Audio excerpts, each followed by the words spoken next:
Hello everyone. तो आज हम इस वीडियो के द्वारा सीबीएसई बोर्ड का हिंदी जो कि क्लास 10th का है, इसके स्पर्श भाग 2 के चैप्टर 5 गद्य खंड के अब कहाँ दूसरे के दुख से दुखी होने वाले, जिसे लिखा है निदा फाजली जी ने, इस चैप्टर को पढ़ने वाले हैं। तो आइए इसे स्टार्ट करते हैं। 12 अक्टूबर 1938 को दिल्ली में जन्मे निदा फाजली का जन्म हुआ था दिल्ली में 12 अक्टूबर 1938 में, और इनका बचपन ग्वालियर में बीता। निदा फाजली उर्दू की साठोत्तरी पीढ़ी के महत्वपूर्ण कवि माने जाते हैं। आम बोलचाल की भाषा में और सरलता से किसी के भी दिलो दिमाग में घर कर सके ऐसी कविता करने में इन्हें महारत हासिल है।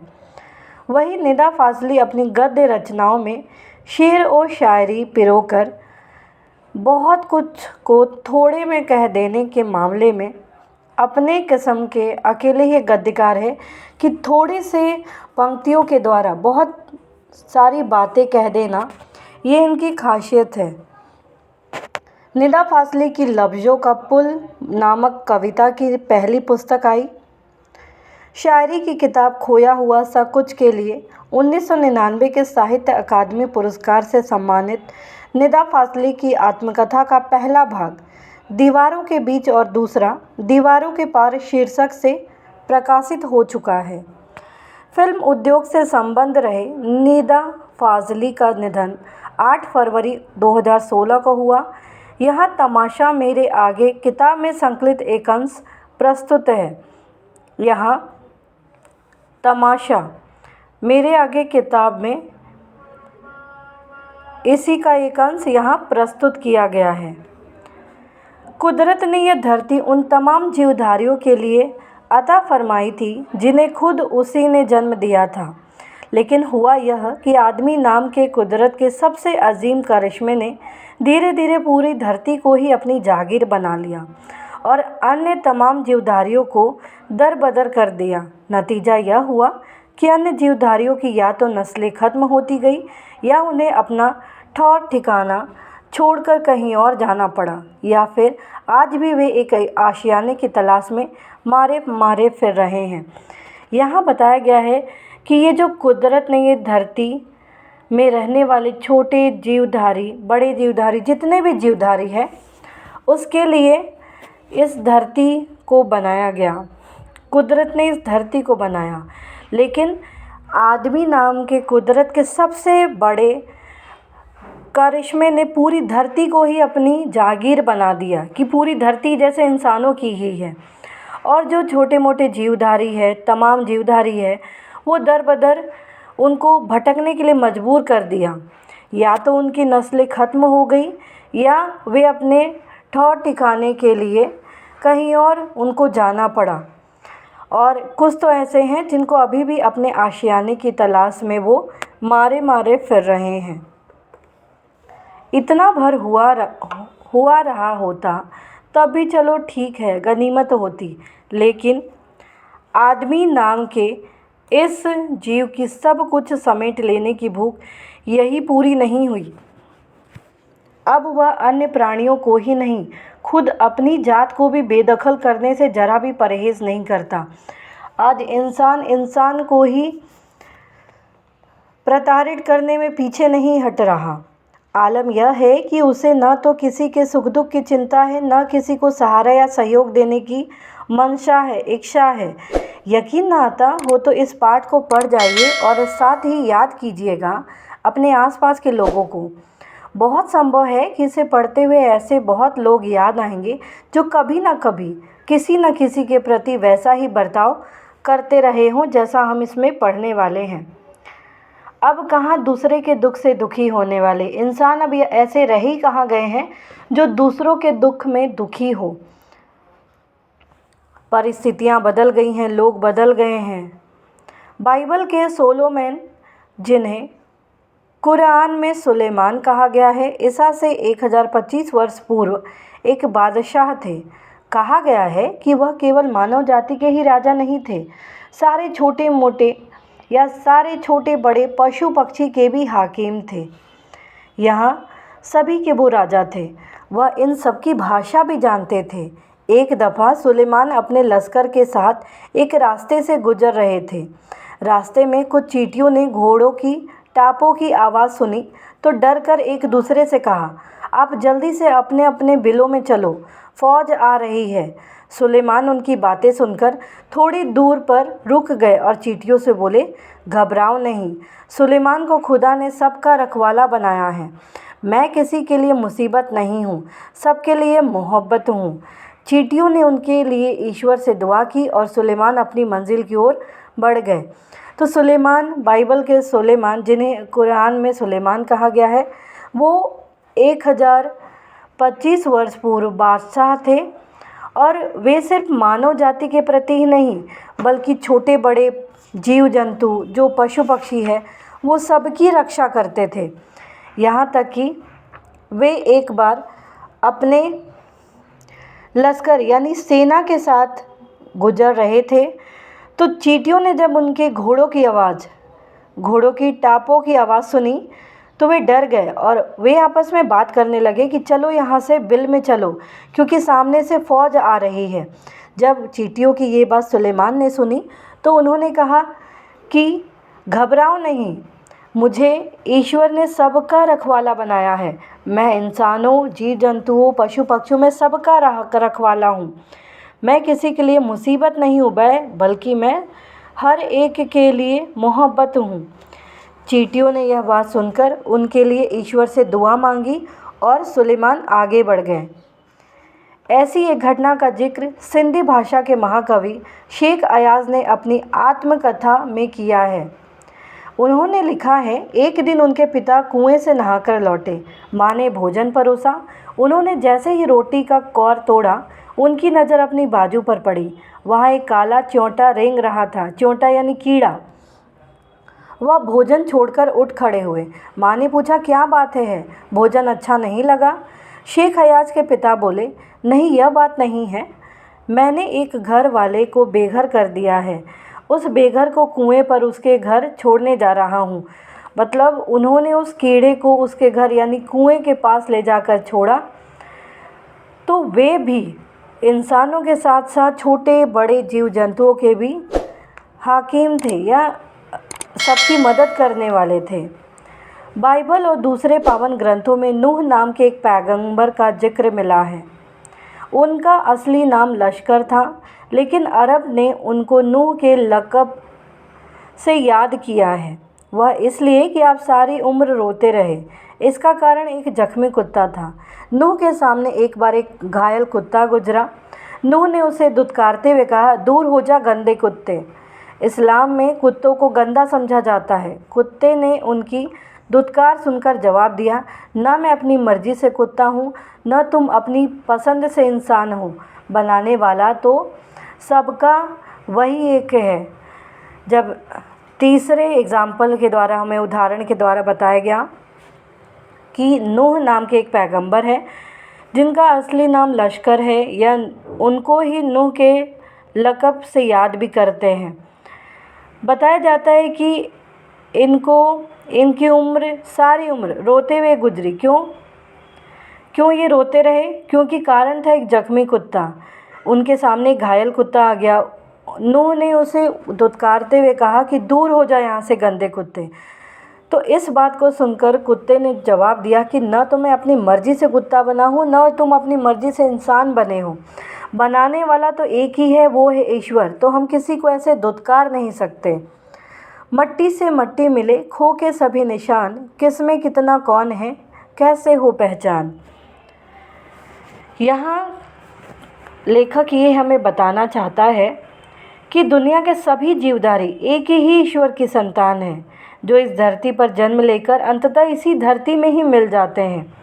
तो धरती पर विषमता, असमानता के साथ रहने वाले सभी छोटे बड़े जीव मिट्टी में ही मिल जाते हैं, और मिट्टी में मिलने के बाद किसी के हिस्से या किसी के पृथक अस्तित्व को हम पहचान नहीं सकते हैं।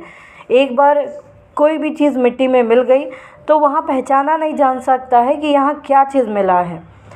तो इसी तरीके से लेखक हमें बताना भी चाहता है कि सभी प्राणियों को अपना रूप मानना चाहिए, जिसको जैसे जन्म मिला है उसका सम्मान करना चाहिए, क्योंकि सभी ईश्वर की ही संतानें हैं। नूह ने जब उसकी बात सुनी और दुखी हो मुद्दत तक रोते रहे। महाभारत में युधिष्ठिर का जो अंत तक साथ निभाता रहा, वह भी प्रतीकात्मक रूप में एक कुत्ता ही था। सब साथ छोड़ते गए तो केवल वही उसे एकांत यानी अकेले को शांत कर रहा था। तो युधिष्ठिर का साथ निभाने वाला भी अंत समय तक एक कुत्ता ही था। तो ईश्वर के द्वारा बनाए गए अलग अलग रूप हैं जिनका हमें सम्मान करना चाहिए। दुनिया कैसे वजूद में आई, पहले क्या थी, किस बिंदु से इसकी यात्रा शुरू हुई, इन प्रश्नों के उत्तर विज्ञान अपनी तरह से देता है, धार्मिक ग्रंथ अपनी अपनी तरह से। संसार की रचना भले ही कैसे हुई हो, लेकिन धरती किसी एक की नहीं है। पंछी, मानव, पशु, नदी, पर्वत, समंदर आदि की इसमें बराबर की हिस्सेदारी है। यह और बात है कि इस हिस्सेदारी में मानव जाति ने अपनी बुद्धि से बड़ी बड़ी दीवारें खड़ी कर दी हैं। पहले पूरा संसार एक परिवार के समान था, अब टुकड़ों में बंटकर एक दूसरे से दूर हो चुका है। पहले बड़े बड़े दालानों, आंगनों में सब मिलजुल कर रहते थे, अब छोटे छोटे डिब्बे जैसे घरों में जीवन सिमटने लगा है। बढ़ती हुई आबादियों ने समंदर को पीछे सरकाना शुरू कर दिया। जो प्राकृतिक चीज़ें थी वो भी धीरे धीरे कम होती नज़र आ रही हैं। पेड़ों को रास्ते से हटाना शुरू कर दिया। फैलते हुए प्रदूषण ने पंछियों को बस्तियों से भगाना शुरू कर दिया। बारूदों की विनाश लीलाओं ने वातावरण को सताना शुरू कर दिया। अब गर्मी में ज़्यादा गर्मी, बेवक्त की बरसातें, जलजले, सैलाब, तूफान और नित्य नए रोग मानव प्रकृति के इसी असंतुलन के परिणाम हैं कि वो प्रकृति के द्वारा बनाई गई चीज़ों को अपने हिसाब से बदल रहा है। इसीलिए ये सारी चीज़ें उत्पन्न हो रही हैं। नेचर की सहन शक्ति की एक सीमा होती है। नेचर के गुस्से का एक नमूना कुछ साल पहले मुंबई में देखने को मिला था, और यह नमूना इतना डरावना था कि बम्बई निवासी डरकर अपने अपने पूजा स्थल में अपने खुदाओं से प्रार्थना करने लगे थे। कई सालों से बड़े बड़े बिल्डर समंदर को पीछे ढकेलकर उसकी ज़मीन को हथिया रहे हैं। बेचारा समंदर लगातार सिमटता जा रहा है। पहले उसने अपनी फैली हुई टांगें समेटी, थोड़ा सिमट कर बैठ गया, फिर जगह कम पड़ी तो उकड़ू बैठ गया, फिर खड़ा हो गया। जब खड़े रहने की जगह कम पड़ गई तो उससे गुस्सा आ गया।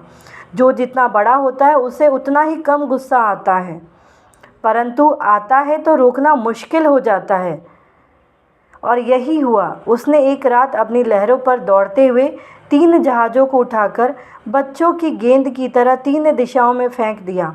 एक वर्ली के समंदर के किनारे पर आकर गिरा, दूसरा बांद्रा में कार्टर रोड के सामने औंधे मुँह गिरा, और तीसरा गेटवे ऑफ इंडिया पर टूट फूट कर सैलानियों का नज़ारा बना।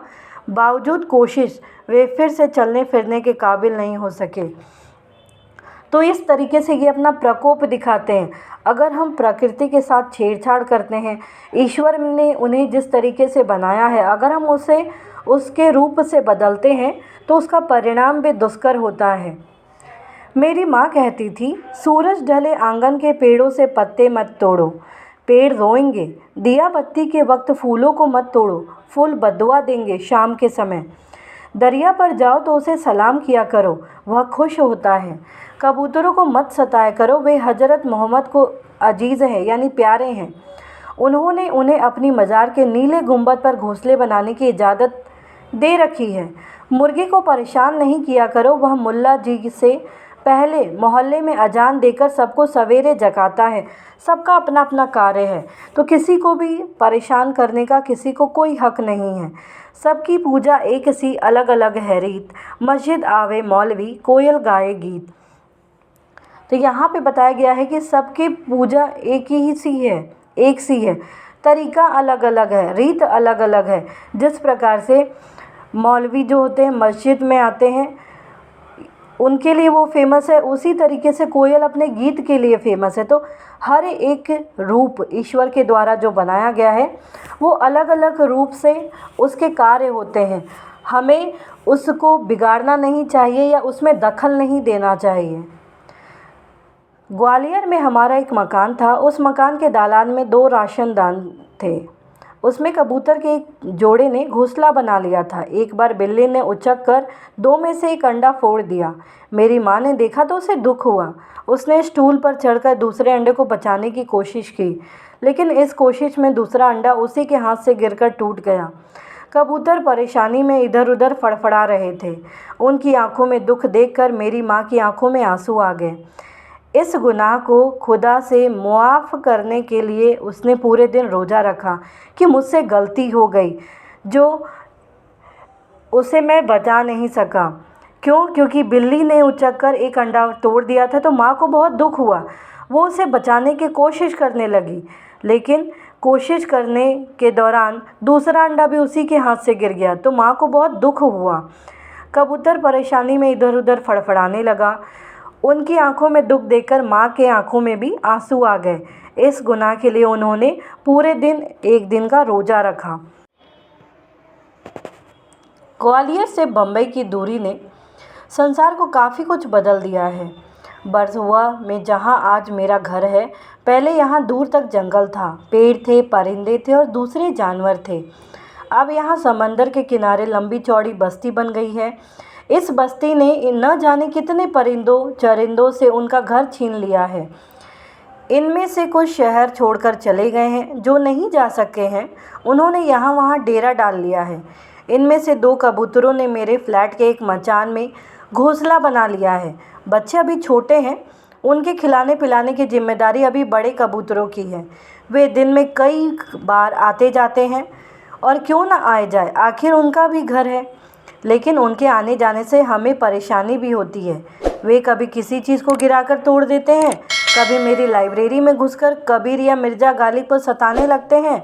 इस रोज़ रोज़ की परेशानी से तंग आकर मेरी पत्नी ने उस जगह जहाँ उनका आशियाना था एक जाली लगा दी है।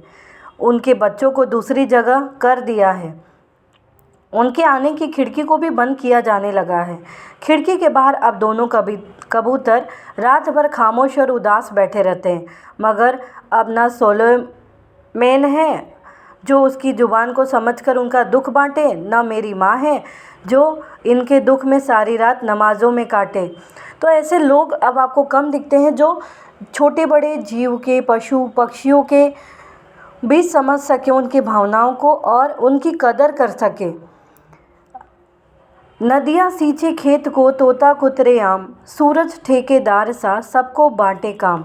अब यहाँ बताया गया है कि नदी जो है उसका काम क्या होता है, वो कभी भेदभाव नहीं करती है कि मैं ये खेत को सींचूंगी दूसरे खेत को नहीं सींचूंगी। तोता भी कभी भेदभाव नहीं करता, उसे जहाँ आम जिस वन में मिलता है, जंगल में मिलता है, वो वहीं जाकर आम खाने लगता है। सूरज कभी भेदभाव नहीं करता, वो सबको प्रकाश देता है और सब अपने अपने कामों पर जाते हैं।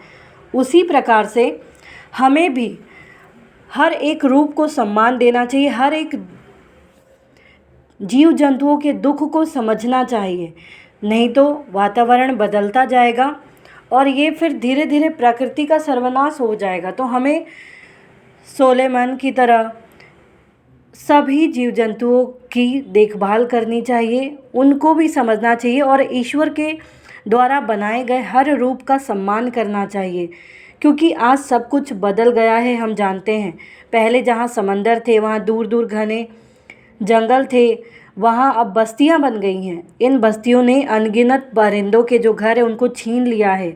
घरों में प्रवेश करने के सभी रास्ते बंद कर दिए हैं।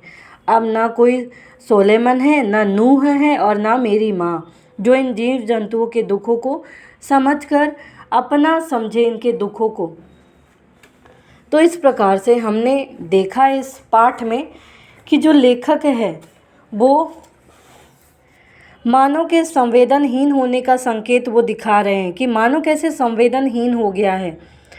जैसे उन्होंने उदाहरण के रूप में भी बताया कि सोलेमन है, नूह है, मेरी माँ है, जिस तरीके से सभी जीव जंतुओं के भावनाओं को समझते हैं, लेकिन इंसान अब वैसे नहीं रह गए हैं। सभी को इस धरती पर रहने का पूरा अधिकार है। स्वार्थी प्रवृत्ति ने मानव को इतना अधिक लालची बना दिया है कि उसने अन्य जीवधारियों को इस धरती से ही निकाल दिया है, बेदखल कर दिया है। अब वह मानव जाति की भी परवाह नहीं करता, दूसरों के दुख सुख से भी उसको कोई लेना देना नहीं है। तो हमें दूसरों की भावनाओं को भी समझना चाहिए। और निदा फाजली ने बताया कि अब कहाँ किसी को फ़र्क पड़ता है किसी के दुखी होने से। तो उम्मीद है आपको ये चैप्टर समझ में आया होगा। तो प्लीज़ आप इस वीडियो को लाइक करना, शेयर करना, सब्सक्राइब करना, कमेंट करना ना भूलें। Thank you.